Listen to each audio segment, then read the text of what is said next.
Hey guys, it's Ava Max. What's up? What's up? What's up, Friday Livestream?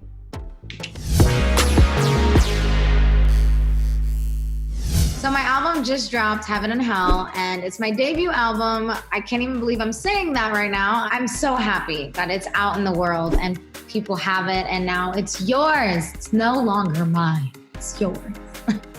It's nerve-wracking counting down to it, but now that it's out, it's like, OMG, what's happening? Literally, oh my God, that's my song. I'm so weird, I'm sorry. I am just really excited. I feel like that song all the time lately. I feel like, oh my God, what's happening in 2020? Oh my God, what's happening now? Like, oh my God, my album's coming out. I came up with the album title actually on the way to the MTV VMAs. I was in my superhero costume, and I literally told the Uber driver to stop driving because I freaked out. I had an epiphany. I was like, Heaven and Hell. Torn needs to be purgatory. And I was on my way to perform Torn at the pre-show at the VMAs. So Torn really started it all. And then Sweet But Psycho, of course, is a hill. And then I started going through all 100 songs. It was very hard to narrow it down, but I think we are just really in love with this arrangement, and I'm hoping everyone else is. A side is Heaven, Torn is Purgatory, and Hell side is the B side of the album. And so Heaven is more energetic, upbeat, and then Hell is a little darker and moodier. Not necessarily sad though, because I did not want a sad song in the album.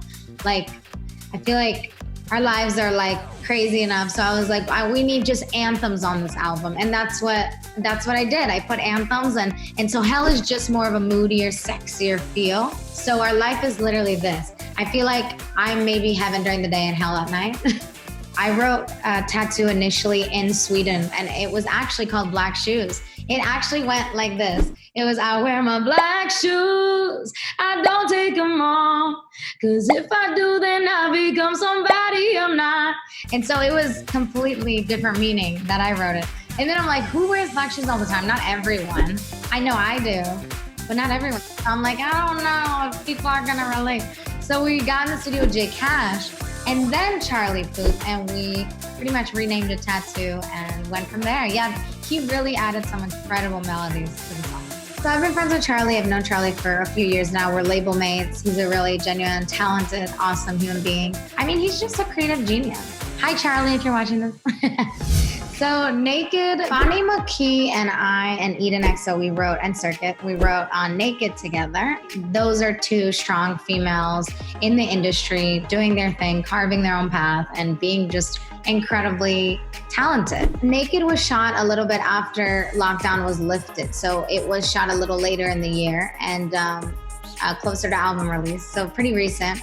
And we all got COVID testing. Everyone still wore masks after being COVID tested. I actually made that one with Hannah Lux-Davis, which is another amazing female director that I've always wanted to work with. She's a perfectionist, as am I, and we did Naked together. And we really wanted to make Naked like different from my other videos. So it's just me in the video. It has a Fifth Element vibe. I love Fifth Element, the movie. She loved it.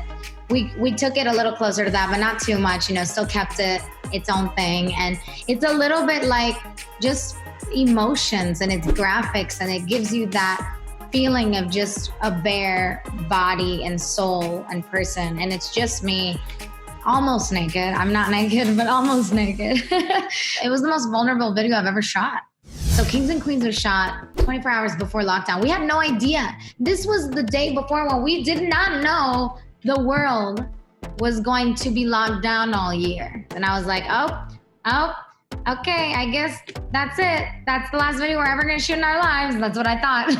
Because it felt like the end of the world, honestly. That day after we shot, it felt like the end of the world. So March, let's start with March. The beginning of quarantine, I pretty much was binge eating, binge watching shows, binging everything because I literally thought the world was ending. Anyways, that whole March and April ended. May, I thought we were gonna go back to normal. We were wrong. Back to lockdown. Then that summer, I went by the beach in Laguna Beach, and I was just like literally living on the beach for 2 months this summer. So that was an escape. And I didn't do much. I wrote a few songs, but I kind of took that time to just relax because I feel like I never do that. Now I'm back to making music again. You know what's crazy about people talking about my music? Some people, 50% of people, about 50% say it sounds exactly the same. And then the other 50% say it doesn't sound exactly the same at all. So I think everyone's gonna always have their own opinion. I personally try and make every track a little bit different, but the same lane, obviously, but in the same anthemic. I love anthemic messages, so very anthemic and strong. But, you know, I wouldn't say they sound exactly the same.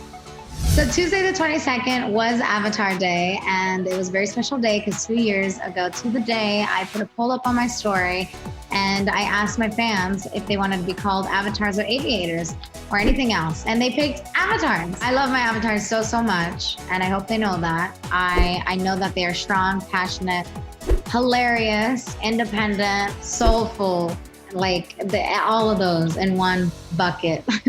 My personal style is funky, strange, and not consistent. I do not like being consistent. I mean, when I'm playing characters in music videos, like for instance, Who's Laughing Now, I don't have the max cut as the characters because I really want to show the character as they are, not as Ava, me. So in the video, you know, I did put on a wig that was like the same length and I didn't feel like myself. So, you know, this is me at the moment, but who knows, in a few years, I might do something else that feels like me. It was a happy accident, by the way. Yeah, I just cut one side and forgot to cut the other side. And I literally was in front of a mirror and I literally did this. And I was like, wait, I've never seen this before. And I FaceTimed my mom and my mom was like, oh, that's cool. And then FaceTime my dad and my dad goes, ugh. My dad goes, that's weird. And I'm like, yes, that's the response I want, Dad. I want weird. I want out of the box. I like that. And I felt like I was doing something just as like a message to everyone who wants to do something that no one's doing. Like, you know, like do what you want. Stop caring about what other people think. I feel like anyone who's out there thinking about doing something crazy with their hair or makeup or clothes, do it if it feels like you. I hope for the rest of 2020 that we all continue staying healthy and safe. And I just hope everyone gets back to normal as soon as possible. I'm hoping I tour soon. I miss traveling the world and I miss seeing my fans and all of that. And there will be no shortage of music. I can say that.